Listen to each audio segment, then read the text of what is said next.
All right, so Danny wants to keep the character of the house and low maintenance. That means exterior wood like the fascia and the crown needs to be composite. And that's what we've got from Miratech.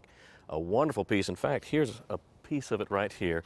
This looks like fiberboard. It's not. It's treated with a zinc borate. It is factory primed, 4 sides, impervious to water. Actually, you have a texture like cedar on this side. We're going to use the smooth to go back with something that looks like what was there before. The crown, we don't want wood. We're going to use this urethane foam product from Fypon. It's a closed cell, again, impervious to water, insects, splitting, rotting, even treated with a UV protectant at the factory. This is going to hold up great. And that's a good thing because there's a lot of it all over this house. The challenging thing about installing exterior crown molding as opposed to putting it up in your dining room, for example, is that there are so many more angles to deal with because it follows the roof line. It's too dang much. On the new areas of the house, we've had to add blocking first because the brick veneer hasn't been added yet. And that's the surface the trim will tie into.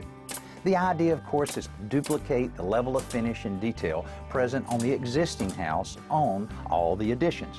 So far, it seems to be working.